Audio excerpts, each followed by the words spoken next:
नमस्कार बच्चों। आज हम आपको क्लास 10 में केमिस्ट्री में महत्वपूर्ण टॉपिक यूपी बोर्ड के लिए एथिल अल्कोहल का निर्माण और उसके रासायनिक गुण लेकर आए हैं। तो हम आपको यहाँ पर जो टॉपिक बताएंगे एथिल अल्कोहल के निर्माण और एथिल अल्कोहल का परिचय और एसिटिक अम्ल तथा एसिटिक अम्ल का परिचय तथा उसके रासायनिक गुण और उनके निर्माण की विधियां। तो आज जो टॉपिक है हमारा वह है एथिल अल्कोहल।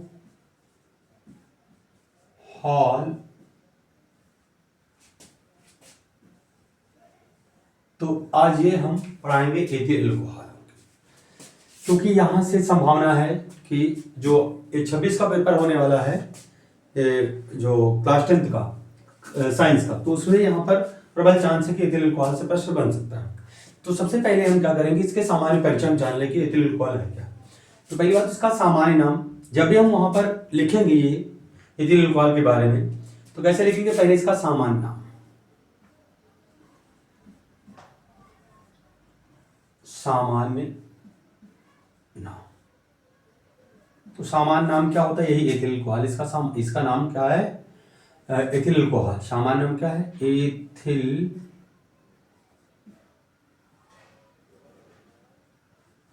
एल्कोहल।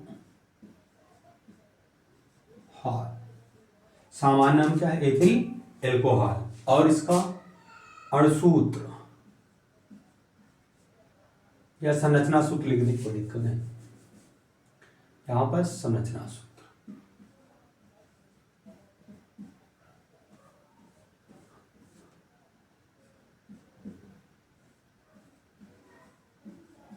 संरचना सूत्र जो हो जाएगा वो हो जाएगा C2H5OH, या हम इसको इस तरीके से भी लिख सकते हैं CH3CH2OH, ऐसे भी लिख सकते हैं।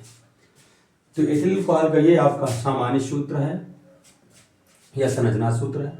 उसके बाद इसका IUPAC नाम, IUPAC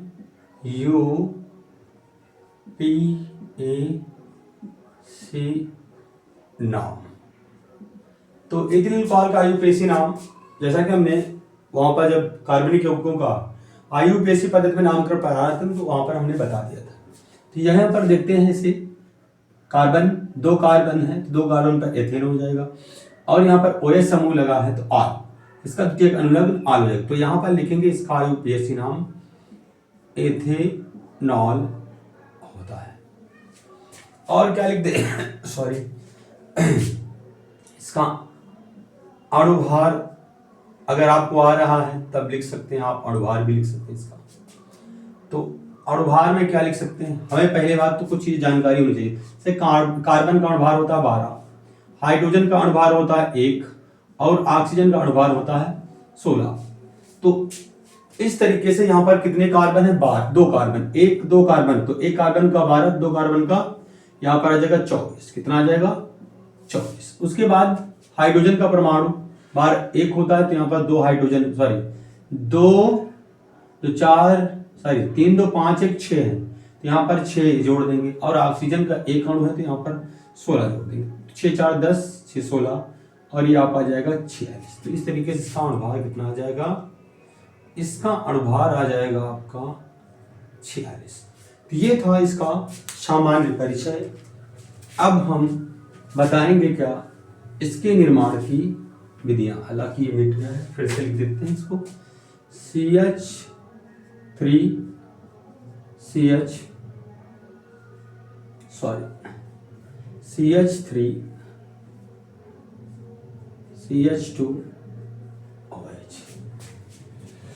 तो अब हम बताएंगे आपको निर्माण की विधियां।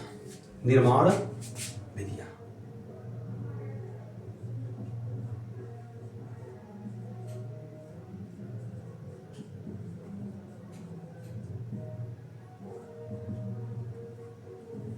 तो एथिल अल्कोहल की निर्माण विधियां। तो फर्स्ट विधि है इसकी नंबर 1। नंबर 1 क्या है, गन्ने के सिरे या गन्ने की शर्करा से एथिल अल्कोहल का निर्माण। पहली विधि है गन्ने के सिरे या शर्करा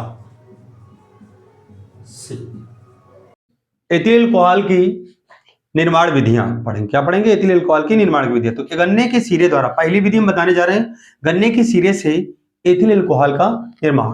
तो गन्ने के सिरे द्वारा जो एथिल अल्कोहल का निर्माण होगा वो किण्वन द्वारा होगा। क्या होगा? ईस्ट या खमीर की उपस्थिति में, ईस्ट या खमीर की उपस्थिति में गन्ने की शर्करा या जिसे हम सुक्रोज कहते हैं उसका क्या कराते हैं? जल अपघटन कराते हैं। तो क्या बनता है? एथिल अल्कोहल बनता है। तो इसका पहला रिएक्शन लिख रहे हैं समीकरण। समीकरण में आपका आ जाएगा C12H22O11। इसका हम कराते हैं जल अपघटन, लेकिन किसकी उपस्थिति में? तो पहला एंजाइम है आपका इन्वर्टेज एंजाइम। तो इन्वर्टेज एंजाइम की उपस्थिति में ईस्ट या खमीर के साथ, यहां पर लिखेंगे ईस्ट या खमीर। तो ईस्ट या खमीर की उपस्थिति में इन्वर्टेज एंजाइम गन्ने की शर्करा को किसमें जल अपघटित कर देगा? ग्लूकोज तथा फ्रक्टोज में अपघटित कर देगा। तो पहला आ जाएगा C6H12O6, इसे हम कहते हैं ग्लूकोज। और उसके बाद प्लस का क्या आ जाएगा? C6H12O6, जिसे हम कहते हैं फ्रक्टोज। फ्रक्टोज, इसे हम क्या कहते हैं? सबसे मीठी प्राकृतिक शर्करा भी कहा जाता है इसे, फ्रक्टोज को। अब इस प्राप्त ग्लूकोज को एक अन्य एंजाइम होता है जो जाइमेज होता है, वो ईस्ट या खमीर की उपस्थिति में इस ग्लूकोज को एथिल अल्कोहल में बदल देगा। तो ये है आपका अगला है रिएक्शन C6H12O6, एक अन्य एंजाइम जाइमेज और ईस्ट या खमीर की उपस्थिति में, ईस्ट या खमीर की उपस्थिति में।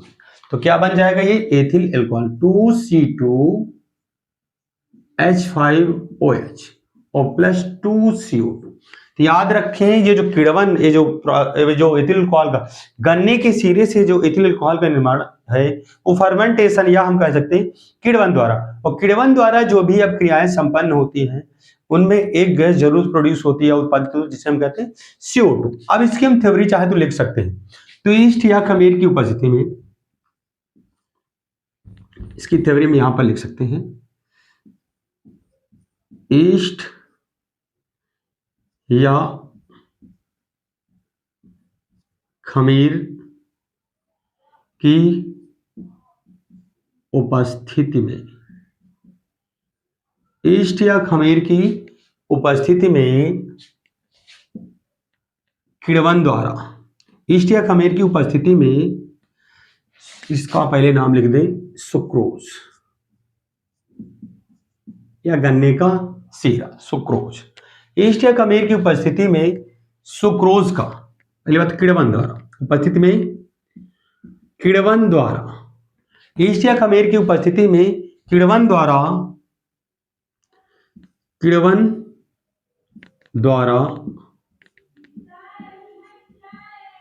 सुक्रोज का जल अपघटन कराते हैं। तो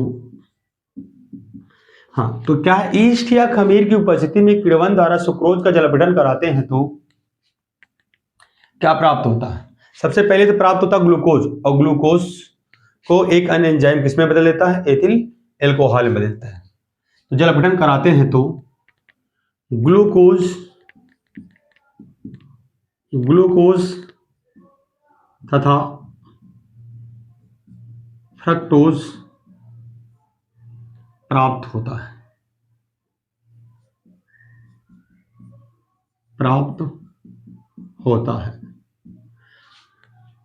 और प्राप्त ग्लूकोज को प्राप्त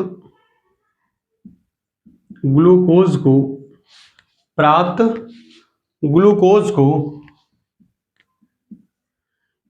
एक अन्य एंजाइम जाइमेज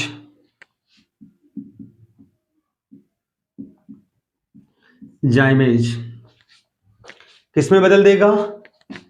एथिल अल्कोहल में अपग्रेड कर देता है।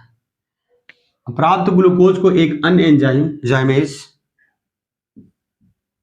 एथिल अल्कोहल में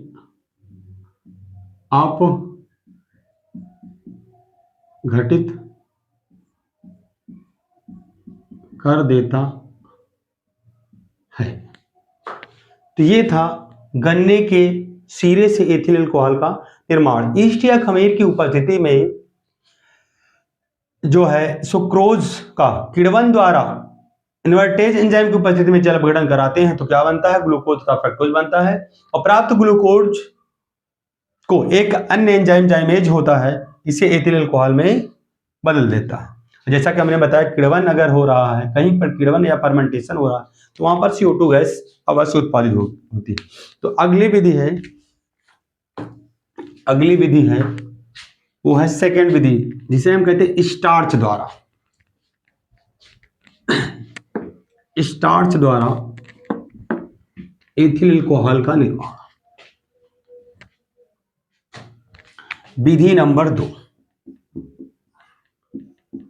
तो वहां पर पूछ सकता है कि स्टार्च से किण्वन द्वारा एथिल अल्कोहल के निर्माण का रासायनिक समीकरण लिखिए, या पूछ सकता है कि गन्ने के सीरे से या सुक्रोज से एथिल अल्कोहल के निर्माण की किण्वन द्वारा एथिल अल्कोहल के निर्माण की विधि का रासायनिक समीकरण लिखिए।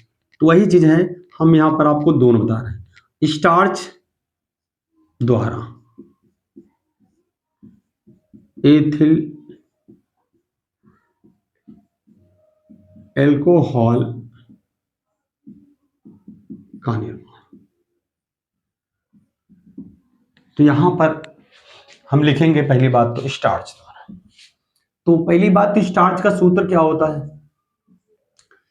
C6H10O5, ये आपका स्टार्च का सूत्र होता है। इसके N अणु यानी बहुत ज्यादा अणु लेते हैं। N का मतलब आप बहुत सारी संख्या में होंगे स्टार्च के अणु, और यहां पर इसका हम क्या कराएंगे? जल अपघटन कराएंगे, NH2O।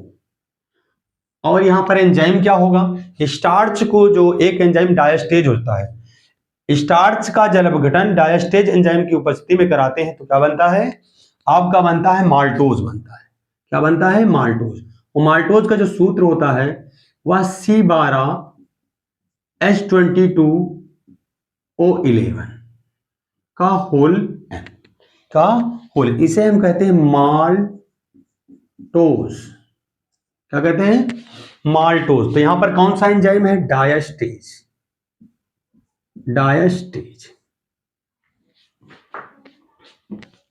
तो अब यहां पर हम थ्योरी चाहे तो लिख सकते हैं।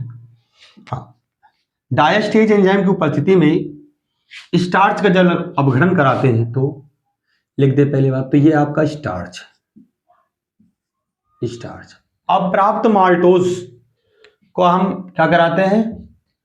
जल अपघटन कराते हैं। तो प्राप्त माल्टोज का अपघटन लेकिन किसकी उपस्थिति में? माल्टेज एंजाइम की उपस्थिति में। किसकी उपस्थिति में? माल्टेज एंजाइम की उपस्थिति। यहाँ पर C12 माल्टेज क्या है? एक अनाज शर्करा है जिसे कार्बोहाइड्रेट भी बोलते हैं, क्योंकि ये भी कार्बोहाइड्रेट है, शर्करा भी कार्बोहाइड्रेट है।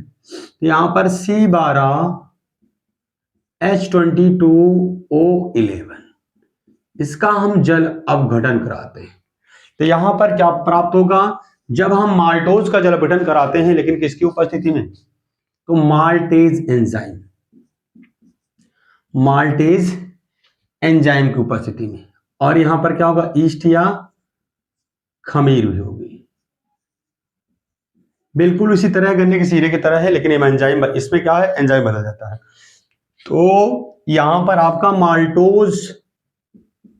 माल्टोज का जल अपघटन कराते हैं किसके उपस्थिति? माल्टेज सॉरी यहाँ पर माल्टोज होगा, ये माल्टोज।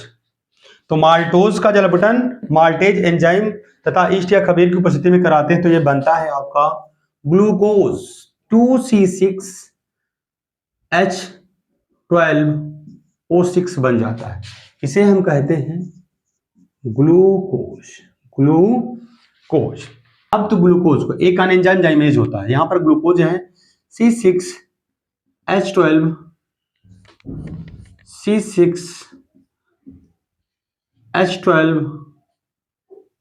और O6। एक अन्य एंजाइम होता है जाइमेज, जाइमेज, और यहां पर भी ईस्ट या खमीर की उपस्थिति दिखाएंगे। तो प्राप्त ग्लूकोज को जाइमेज नामक एंजाइम ईस्ट या खमीर की उपस्थिति में ethyl alcohol 2C2H5OH plus 2CO2 में अपघटित कर दे। तो इस तरीके से ग्लूकोज से हमने स्टार्च द्वारा एथिल अल्कोहल का निर्माण हमने कर लिया, क्योंकि पहला स्टेप है स्टार्च का जल अपघटन डायस्टेज एंजाइम की उपस्थिति में कराते हैं तो माल्टोज प्राप्त होता है। उसके बाद प्राप्त माल्टोज का जल अपघटन कराते हैं माल्टेज एंजाइम की उपस्थिति में, उसके साथ उपस्थिति का ईस्ट और खमीर है, तो ये ग्लूकोज। अब प्राप्त ग्लूकोज का क्या है, प्राप्त ग्लूकोज को जाइमेज नामक एंजाइम ईस्ट या खमीर की उपस्थिति में क्या करते हैं, एथिल अल्कोहल में बदल देता है, और यह प्रक्रिया किण्वन द्वारा हो रही, इसलिए यहाँ पर CO2 गैस भी उत्पन्न होती है। तो यहाँ पर इसकी परिभाषा हम लिखेंगे, छोटी सी परिभाषा लिखेंगे। पहली बात तो डायस्टेज एंजाइम की उपस्थिति में, पहली बात तो ये जो लिखा वही हिसाब से हम थ्योरी लिख सकते हैं। डायस्टेज एंजाइम की उपस्थिति में किण्वन द्वारा, स्टार्च का किण्वन द्वारा, स्टार्च का डायस्टेज एंजाइम की उपस्थिति में स्टार्च का किण्वन द्वारा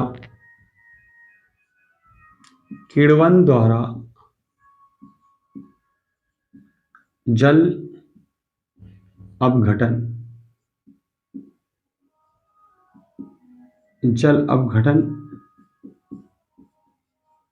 कराते हैं तो यहां पर डायस्टेज एंजाइम की उपस्थिति में स्टार्च का किण्वन द्वारा जल अपघटन कराते हैं तो माल्टोज प्राप्त होता है। माल्टोज प्राप्त होता है। प्राप्त माल्टोज को ईस्ट या खमीर की उपस्थिति में माल्टेज नामक एंजाइम ग्लूकोज में परिवर्तित कर देता है। प्राप्त माल्टोज को ईस्ट या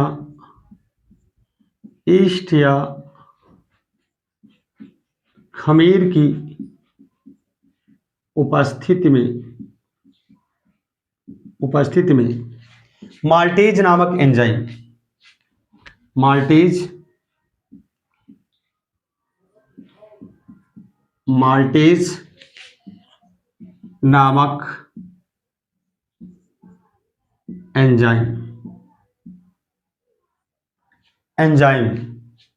माल्टेज नामक एंजाइम ग्लूकोज में परिवर्तित कर देता है। एंजाइम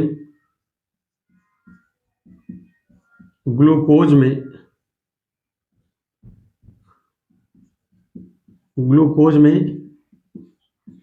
बदल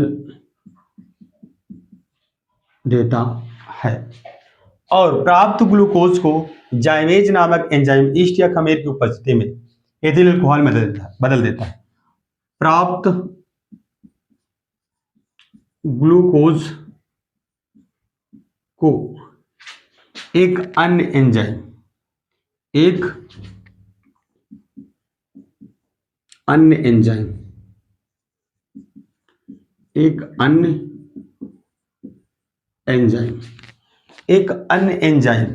जिसे हम कहते हैं जाइमेज,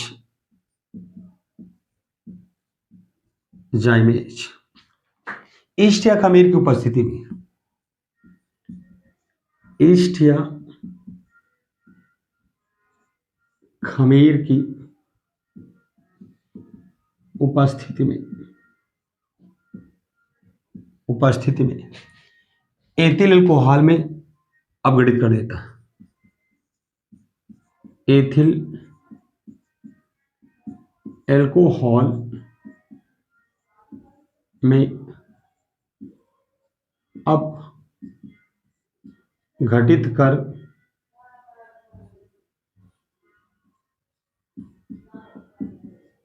देता है। तो इस तरीके से इस थ्योरी को हम इसी रासायनिक समीकरण के द्वारा हमने लिखा है। तो अब पहले क्या था, एक डायस्टेज एंजाइम है और स्टार्च को डायस्टेज एंजाइम की उपस्थिति में स्टार्च का जब अपघटन कराते हैं तो माल्टोज प्राप्त होता है। फिर माल्टोज को एक एंजाइम होता है जो ईस्ट या खमीर की उपस्थिति में, तो माल्टोज जो एक क्या है, कार्बोहाइड्रेट है, क्या है, कार्बोहाइड्रेट, और ये अनाज शर्करा है। तो माल्टोज को माल्टेज नामक एंजाइम ईस्ट या खमीर की उपस्थिति में ग्लूकोज में अपघटित कर देता है और प्राप्त ग्लूकोज को एक अन्य एंजाइम जाइमेज ईस्ट या खमीर की उपस्थिति में एथिल अल्कोहल में अपघटित कर देता है। तो इस तरीके से हमने गन्ने के सीरे से किण्वन द्वारा एथिल अल्कोहल बना दिया और स्टार्च के किण्वन द्वारा एथिल अल्कोहल का निर्माण बता दिया। अब तीसरी जो विधि है वो है एथिलीन द्वारा। क्या है, एथिलीन द्वारा।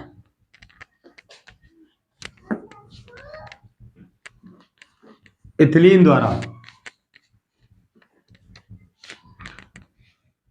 द्वारा जल अपघटन।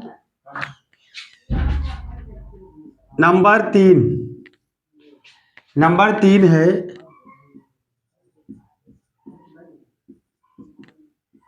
एथिलीन का सूत्र होता है C2H4 द्वारा एथिल अल्कोहल, एथिलीन द्वारा एथिल अल्कोहल का निर्माण। तो ये तीसरी विधि है या तीसरा मेथड है, क्योंकि वहां पर कम से कम दो पूछता है तो हमने तीसरी बता दिया। हो सकता है रासायनिक समीकरण में क्या होता है जब ये पूछ लेता है, क्योंकि कहता है यहां पर क्या होता है जब, या कैसे प्राप्त करोगे, तो वहां पर भी कभी कभी रासायनिक समीकरण में पूछ लेता है कि क्या होता है जब एथिलीन की अपक्रिया H2SO4 के साथ कराते हैं, या क्या होता है जब एथिलीन की अपक्रिया H2SO4 के साथ कराते हैं तो कौन सा कंपाउंड प्राप्त होता है। तो इस तरीके रिएक्शन आपसे पूछ लेता है। तो पहली बात तो इसका जो रासायनिक समीकरण वो इंपॉर्टेंट है। तो यहां पर ये आपका C2H4 है और प्लस H2SO4 है। इसका हम क्या करते हैं, एथिलीन का H2SO4 के साथ भाप द्वारा जल अपघटन कराते हैं। क्या कराते हैं, भाप द्वारा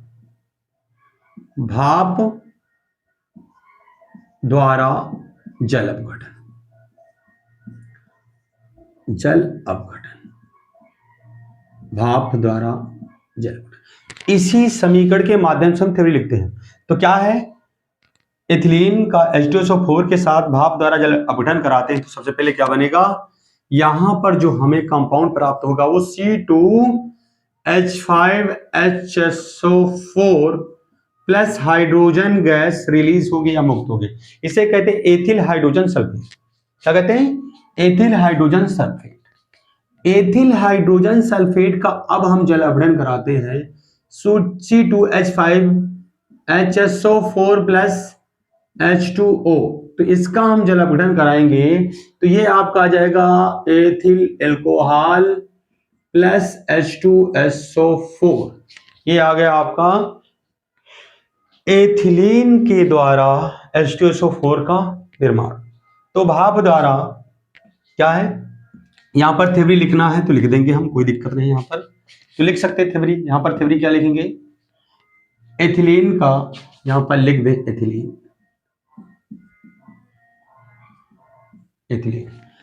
तो एथिलीन का H2SO4 के साथ भाप द्वारा जल अपघटन कराते हैं तो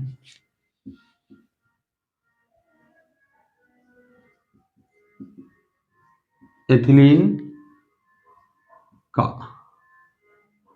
सांद्र H2SO, एथिलीन का सांद्र H2SO4 के साथ भाप द्वारा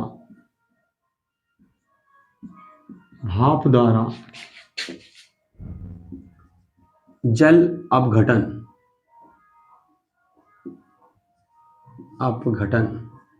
एथिलीन का सांद्र H2SO4 के साथ भाप द्वारा जल अपघटन कराते हैं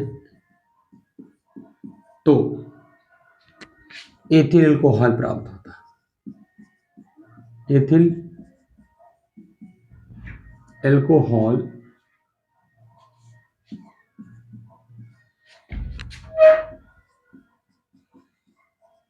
प्राप्त होता है। तो हमने यहां पर थ्योरी लिख दी, एथिलीन द्वारा एथिल अल्कोहल का निर्माण। तो क्या है, एथिलीन का हमने H2SO4 के साथ भाप जल अपघटन कराते हैं तो यहाँ पर एथिल हाइड्रोजन सल्फेट प्राप्त होता है, और फिर प्राप्त एथिल हाइड्रोजन सल्फेट का जल अपघटन कराया तो हमने क्या प्राप्त किया, एथिल अल्कोहल प्राप्त कर लिया। अब हम पढ़ेंगे एथिल अल्कोहल के रासायनिक गुण, क्योंकि यहाँ पर रासायनिक गुण भी पूछ लेता है। क्या पूछ लेता है, रासायनिक गुण भी पूछ लेता है।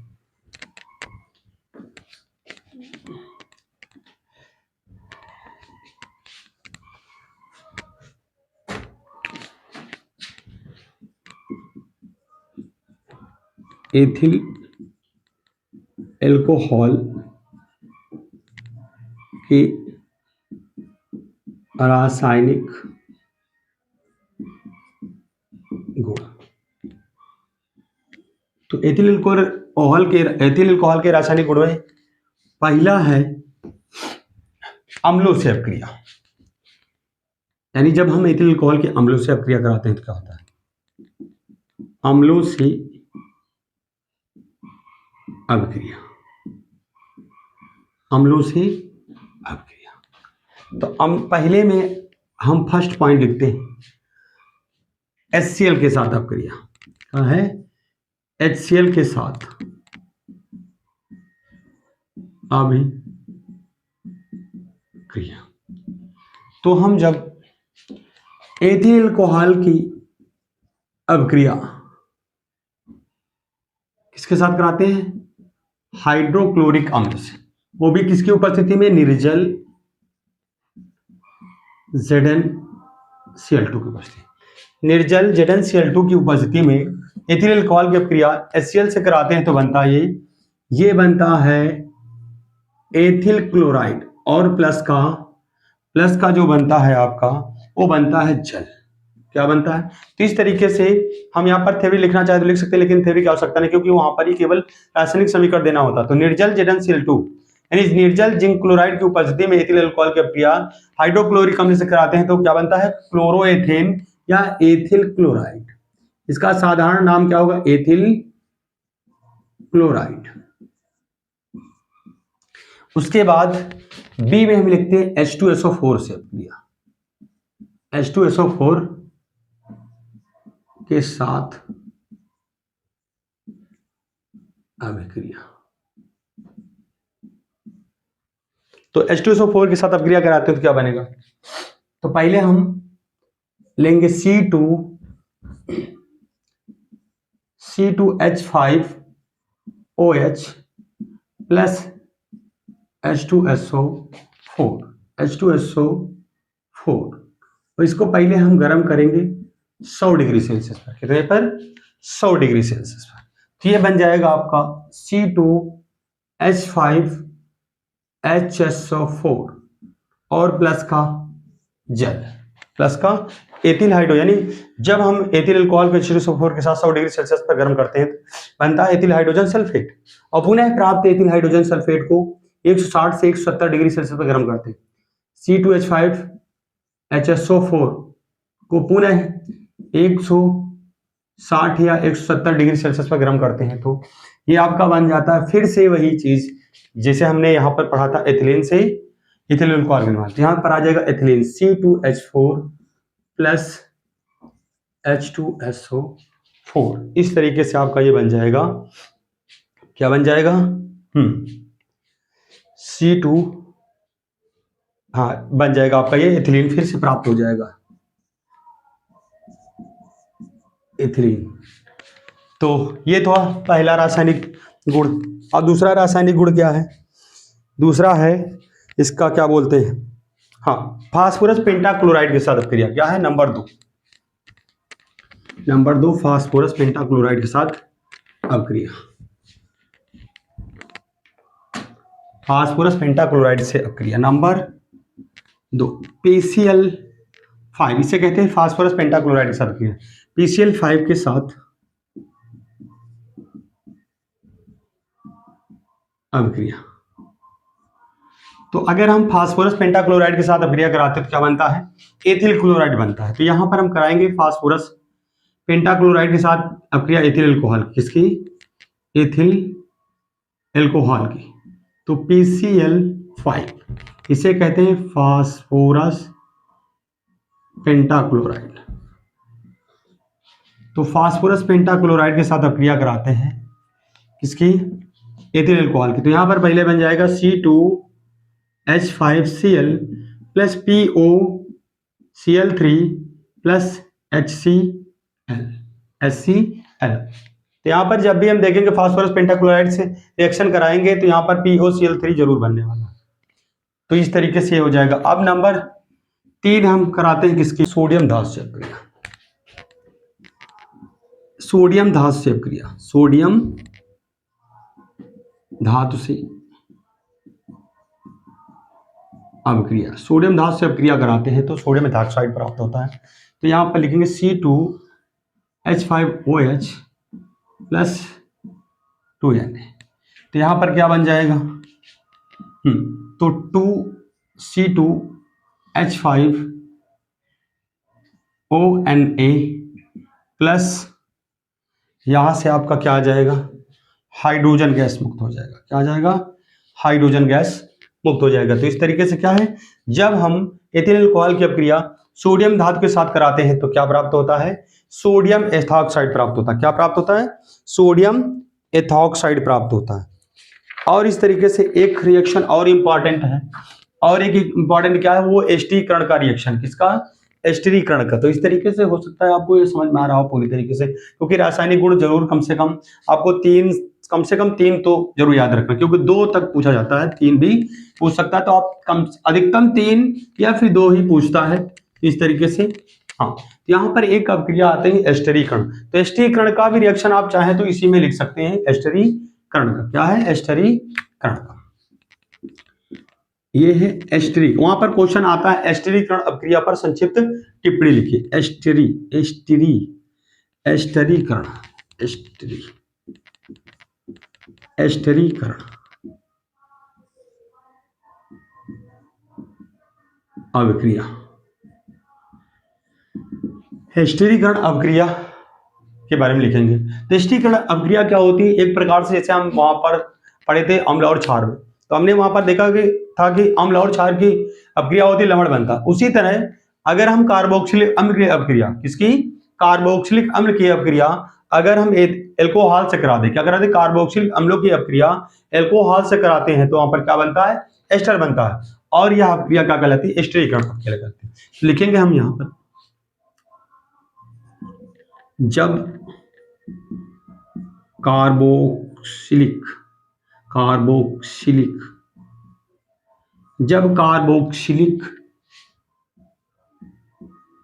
अम्ल की अभिक्रिया, जब कार्बोक्सिलिक अम्ल की अभिक्रिया एल्कोहलों के साथ, एल्कोहलों के साथ कराते हैं तो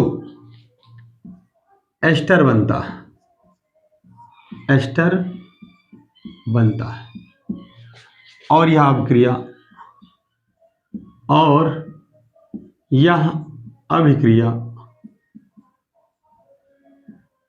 क्या कहलाती है, एस्टरीकरण कहलाते हैं, एस्टरीकरण कहलाते हैं।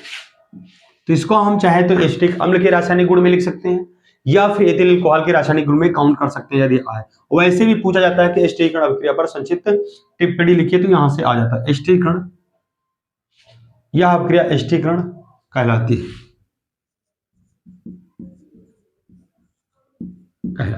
अब रिएक्शन लिख देंगे। इसे यहां पर CH3 कार्बोक्सिलिक अम्ल में जो है आपका ए है एसिटिक अम्ल CH3COH प्लस C2H5OH क्या है, और इसमें जो कंपाउंड प्राप्त होगा वो क्या प्राप्त होगा, CH3COO C2H5 और प्लस यहां पर जल बाहर हो जाए, इसे कहेंगे ethyl acetate, ethyl acetate, ethyl acetate कहते हैं। यही है आपका ये रिएक्शन है, क्या है ये आपका रिएक्शन रहा एथिल एसीटेट का। इस तरीके से आप लोग इसको क्या कर लीजिएगा, लिख लीजिएगा ठीक से। हाँ, यहाँ पर एक चीज आप चाहे लिख सकते हैं, यहाँ पर सांद्र H2SO4 की उपस्थिति दिखा देंगे, क्या दिखा देना, सांद्र H2SO4 की उपस्थिति में। तो यहाँ पर लिख सकते हैं आप सांद्र H2SO4 की उपस्थिति में एथिल अल्कोहल की अभिक्रिया एस्टिक अम्ल से कराते तो क्या बनता है, एथिल एसीटेट बनता है, और यह अभिक्रिया क्या कहलाती, एस्टरीकरण कहलाती। तो अब हम आपको बताते हैं लास्ट टॉपिक इसका बचा है इस हाइड्रोकार्बनिक यौगिक में, यानी हाइड्रोकार्बन में लास्ट टॉपिक जो बचा है वो एस्टिक अम्ल का बचा है। तो इसको भी हम आपको बताते हैं फिर।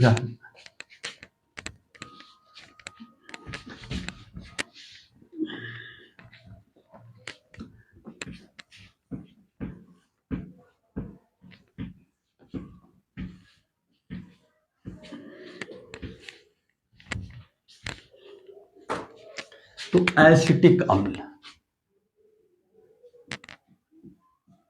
एसिटिक अम्ल,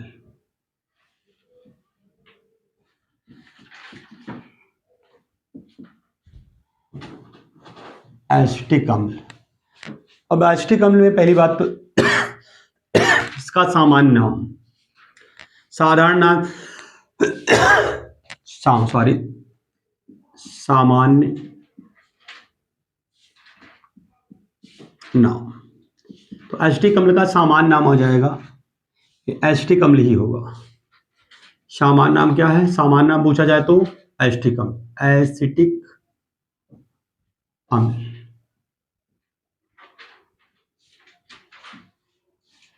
अब उसके बाद इसका सामान्य सूत्र या हम संरचना सूत्र भी लिख सकते हैं, सामान्य सूत्र। तो सामान्य सूत्र जो होता है इसका CH3COOH, उसके बाद इसका IUPAC नाम, इसका IUPAC नाम। तो इसका IUPAC नाम क्या हो जाएगा, वैसा कि हमने यहाँ पर बताया भी था। तो 2 कार्बन है तो 2 कार्बन पर एथेन होता है, यहाँ पर कार्बोक्सिलिक अम्ल लगा है, इसलिए इसका द्वितीयक अनुलग्न क्या होता है, ओइक। तो एथेनोइक, 2 कार्बन पर एथेन और लगा है ओइक एसिड, तो यहाँ पर आ जाएगा एथेनोइक एसिड, ये आ जाएगा एथेनोइक एसिड। अणुभार लिखना चाहे तो लिख सकते हैं, अणुभार भी, अणुभार कैसे निकाला जाता है, तो हमने कहा था कार्बन का 12 होता है, 2 कार्बन है तो 24 हो जाएगा। हाइड्रोजन के 1 होता है तो कितने, 4 कार्बन है, 4 यहाँ पे लिख देंगे। ऑक्सीजन कितना है, 2 अणु है तो 1 अणु का 16, तो 16 दूना 32 हो जाएगा। इस तरीके से इसका हम ऐड करेंगे तो कितना आ जाएगा, 60 आ जाएगा, इसका अणुभार आ जाएगा, क्या आ जाएगा, 60 आ जाएगा अणुभार। तो सबसे पहले क्या है, निर्माण विधि, निर्माण विधि। तो एसिटिक अम्ल के निर्माण की विधि कैसे करते हैं हम, पहली बात तो एथिल अल्कोहल द्वारा करते हैं, किसके द्वारा, एथिल अल्कोहल के द्वारा। तो यहां पर सबसे पहले यहां पर क्षारीय केमिनोफोर क्या है, KMnO4 की उपस्थिति में C2H5OH का NaOH के साथ ऑक्सीकरण, दो अणु करा दें यहाँ पर, दो अणु, थोड़ा सा सॉरी इसको थोड़ा सा छोटा कर दें।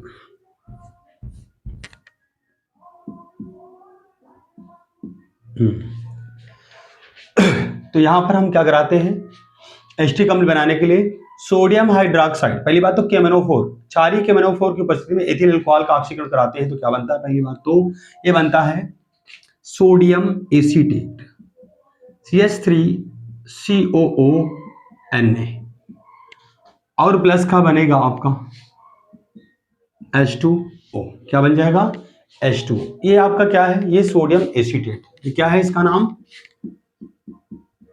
सोडियम एसीटेट, क्या बन गया, सोडियम एसीटेट आपका प्राप्त होता है। तो हमने यहां पर क्या दिखाया कि क्षारीय KMnO4 की उपस्थिति में एथिल अल्कोहल का कास्टिक सोडा के साथ ऑक्सीकरण कराते हैं तो सोडियम एसीटेट प्राप्त होता है। अप्राप्त सोडियम एसीटेट की अपक्रिया CH3COONA की अपक्रिया डाइल्यूट HCl से कराते हैं, डाइल्यूट HCl से कराते हैं तो क्या बनता है आपका एसिटिक अम्ल CH3COOH प्लस NaCl, तो यही आपका हो जाएगा एसिटिक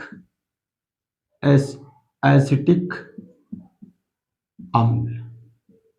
तो इस तरीके से क्या है, ये है एस्टिक अम्ल के निर्माण की विधि। तो हम चाहें तो लिख सकते हैं या केवल रासायनिक समीकरण लिख देंगे तभी चल जाए। तो वैसे थ्योरी लिखा है KMnO4 की उपस्थिति में एथिल अल्कोहल का NaOH के साथ ऑक्सीकरण कराते हैं तो क्या बनता है, एसिटिक एसिड प्राप्त होता है। अब इसके हम करेंगे रासायनिक गुण, क्या करेंगे, रासायनिक गुण, इसको हटाते हैं रासायनिक गुण, क्योंकि वहां पर पूछ सकता है कि एसिटिक अम्ल के किन्हीं 3 रासायनिक गुणों का समीकरण लिखिए, तो हमको लिखना पड़ेगा। तो सबसे पहले है तो रासायनिक गुण, रासायनिक, तो फर्स्ट है, नंबर 1 है सोडियम धातु के साथ अपक्रिया, सोडियम धातु के साथ अपक्रिया। तो पहला है रिएक्शन रासायनिक गुण में सोडियम धातु के साथ अपक्रिया। तो जब हम एसिटिक अम्ल की अपक्रिया, इसकी CH3COOH की अपक्रिया सोडियम धातु के साथ कराते हैं, किसके साथ, सोडियम धातु के साथ कराते हैं, तो यहां पर आपका बनेगा 2CH3COONA प्लस आपका बन जाएगा H2, यानी हाइड्रोजन गैस रिलीज होगी। और उसके बाद नंबर 2 है NaHCO3, जिसे हम कहते हैं सोडियम बाइकार्बोनेट के साथ अपक्रिया, के साथ अभिक्रिया। तो जब हम सोडियम बाइकार्बोनेट के साथ या फिर खाने का सोडा जिसे हम बोलते हैं इसके साथ कराते हैं तो क्या प्राप्त होता है, तो हम यहां पर रिएक्शन देते हैं। तो रिएक्शन क्या है, आपका ले लेंगे CH3COOH प्लस NaHCO3, तो यहां पर बन जाएगा फिर से सोडियम एसीटेट CH3COONA प्लस का H2O प्लस का CO2 प्लस का CO2। तो जब हम सोडियम धातु के साथ रिएक्शन करते हैं तो हाइड्रोजन गैस और सोडियम एसीटेट प्राप्त होता है। क्या प्राप्त होता है, सोडियम एसीटेट प्राप्त होता है और हाइड्रोजन गैस मुक्त है।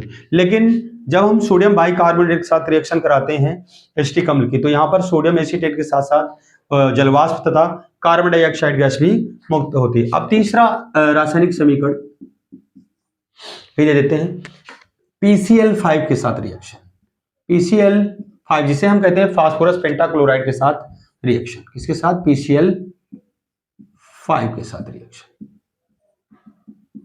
साथ अभिक्रिया। तो PCl5 के साथ जब अभिक्रिया कराते हैं तो क्या बनता है? एसिटिल क्लोराइड बनता है। तो यहां पर लिखेंगे CH3COOH प्लस PCl5। तो ये इसमें जो मुख्य प्रोडक्ट या मुख्य उत्पाद के रूप में जो बनेगा वो बनेगा CH3COCl। इसे हम कहते हैं एसिटिल क्लोराइड। क्या कहते हैं? Acetyl chloride.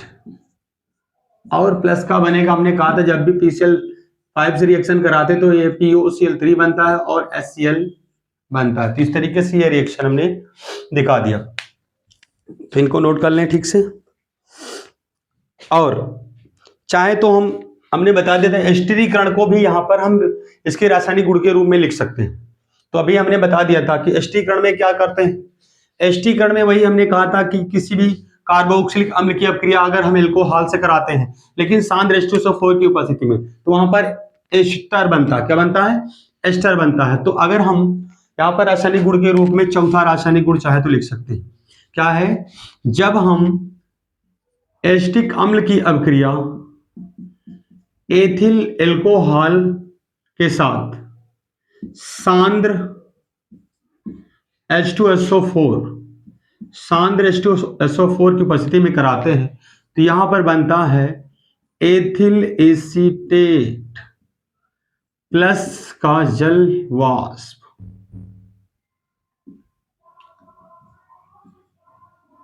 सॉरी, तो ये जिसे हम कहते हैं एथिल एसीटेट। तो एस्टरी हमने यहाँ पर, हालांकि एस्टरीकरण अपक्रिया में हमने ये बता दिया कि जब भी हम कार्बोक्सिलिक अम्ल या किसी कार्बोक्सिलिक अम्ल की अपक्रिया एथिल अल्कोहल से कराते हैं तो क्या बनता है? एथिल एसीटेट बनता है। तो यहाँ पर क्या है? एस्टिक अम्ल की अपक्रिया रासायनिक गुण में भी लिख सकते हैं। एस्टिक अम्ल की अपक्रिया एथिल अल्कोहल से कराते हैं सांद्र H2SO4 की उपस्थिति में, तो क्या बनता है? Ethyl acetate, ethyl acetate. तो इस तरीके से यह पूरा चैप्टर जिसे हम कहते हैं कार्बनिक कार्बनिक यौगिक तथा उसके यौगिक, कार्बनिक यौगिक तथा उसके यौगिक या फिर हाइड्रोकार्बन्स वाला पूरा चैप्टर फिनिश होता है। तो यहीं पर अब हम समाप्त करते हैं। जय हिंद, नमस्कार।